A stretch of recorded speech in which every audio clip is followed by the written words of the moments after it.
भाई भाई बोल। जब चीन ने भारत के साथ की थी सबसे बड़ी गद्दारी, करीब 80,000 चीनी सैनिकों ने किया था भारत पर हमला। ये बात है करीब उस समय की जब भारत को आजाद हुए महज 1.5 दशक बीते थे और आंतरिक मजबूती के लिए ही देश संघर्ष कर रहा था। तब लद्दाख और मैकमोहन रेखा को पार कर चीन के 80,000 सैनिक भारत में घुस आए और यहाँ पहाड़ी क्षेत्रों में तैनात 10 से 20,000 सैनिकों पर हमला कर दिया।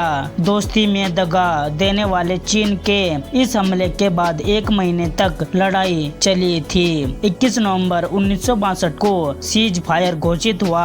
इस जंग में भारत की शिकस्त हुई थी। इस हार के बाद भारत चुप बैठने वालों में से कहाँ था। 1962 की जंग से बौखलाई भारतीय सेना ने महज 5 सालों के भीतर चीन से इसका बदला ले लिया था। 1962 की जंग के बाद चीन ने 1967 में फिर वैसे ही हिमाकत करने की कोशिश की, लेकिन तब भारतीय सेना ने चीन को धूल चटा दी थी। 11 सितंबर 1967 को चीन की PLA के सैनिकों ने नाथुला में भारतीय सेना की चौकियों पर हमला कर दिया था।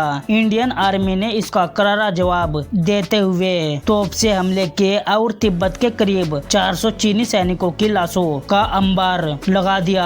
भारतीय सेना ने चीन को 20 किलोमीटर पीछे धकेल दिया था और महज 65 जवानों की शहादत हुई थी। भारत ने नाथुला बॉर्डर को हासिल करने में सफलता हासिल की। उस समय इंडियन आर्मी के जाबाज जनरल सगत सिंह राठौड़ ने भारत सरकार के उस आदेश को मानने से इनकार कर दिया था जिसमें कहा गया था कि नाथुला बॉर्डर चीन का है। जनरल का कहना था कि नाथुला बॉर्डर भारत का हिस्सा रहा है और बॉर्डर उससे भी काफी आगे चीन के अंदर है। तो ये थे उस समय के ग्रेट जनरल के रियल शब्द।